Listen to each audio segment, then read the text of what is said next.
50% ಸಚಿವರ ಬದಲಾವಣೆ ಸಾಧ್ಯತೆ ಇದೆ. ಇದು ದೆಹಲಿಯಲ್ಲಿ ಎಂಎಲ್ಸಿ ಸಲೀಂ ಅಹಮದ್ ಅವರ ಹೇಳಿಕೆ. ಬಾಂಬ್ ಸಿಡಿಸಿದ್ದಾರೆ ಎಂಎಲ್ಸಿ ಸಲೀಂ ಅಹಮದ್. ನವೆಂಬರ್ನಲ್ಲಿ ಸಂಪುಟ ಪುನರ್ರಚನೆಯಾಗಲಿದೆ. ಹೊಸಬರಿಗೆ ಸಂಪುಟದಲ್ಲಿ ಅವಕಾಶ ನೀಡೋ ಸಾಧ್ಯತೆ ಇದೆ ಅಂದಿದ್ದಾರೆ.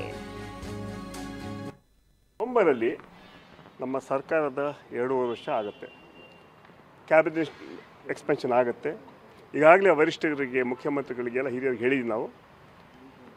50% ಮಂತ್ರಿಗಳಿಗೆ ಪಕ್ಷದ ಜವಾಬ್ದಾರಿಗಳನ್ನು ಕೊಟ್ಟು ಮತ್ತೆ ಹೊಸಬರಿಗೆ ಅವಕಾಶ ಮಾಡಿಕೊಡ್ಬೇಕಂತ ಈಗಾಗಲೇ ನಾವು ಹೇಳಿದ್ದೀವಿ. ಅದರ ಮೂಲಕ ಪಕ್ಷ ಸಂಘಟನೆ ಹಾಗೂ ಸರ್ಕಾರ ಎರಡೂ ಕೂಡ, ಯಾಕೆಂದರೆ ಮುಂದಿನ 2028ರಲ್ಲೂ ಕೂಡ ನಾವೇ ಅಧಿಕಾರಕ್ಕೆ ಬರೋದು. ಅದರಿಂದ ಹೊಸಬರಿಗೆ ಕೂಡ ಅವಕಾಶ ಮಾಡಿಕೊಡ್ಬೇಕಂತ ಈಗಾಗಲೇ ಹೇಳಿದ್ದೀವಿ. ನವೆಂಬರಲ್ಲಿ ಎಕ್ಸ್ಪೆನ್ಷನ್ ಆಗೋದಂತ ವಿಶ್ವಾಸ ಇದೆ. 2023ರಲ್ಲಿ ನಾನು ವರ್ಕಿಂಗ್ ಪ್ರೆಸಿಡೆಂಟ್ ಆಗಿದ್ದೆ. ಎಕ್ಸ್ಪೆನ್ಷನ್ ಆಗುವಾಗ 3 ಜನ ವರ್ಕಿಂಗ್ ಪ್ರೆಸಿಡೆಂಟ್ ನನಗೆ ಮಾತ್ರ ಮಾಡಲಿಲ್ಲ. ಆವಾಗ ನನಗೆ ಅನ್ಯಾಯ ಆಗಿತ್ತು. ಆದರೆ ಈಗ ನನಗೆ ವಿಶ್ವಾಸ ಇದೆ, ಮುಖ್ಯಮಂತ್ರಿಗಳು, ಡೆಪ್ಟಿ ಚೀಫ್ ಮಿನಿಸ್ಟ್ರು ಹಾಗೂ ಪಕ್ಷದ ವರಿಷ್ಠರು ನೆಕ್ಸ್ಟ್ ಕ್ಯಾಬಿನೆಟಲ್ಲಿ ನನಗೆ ಅವಕಾಶ ಮಾಡಿಕೊಡ್ತಾರೆ ಅಂತ. ಅದೇ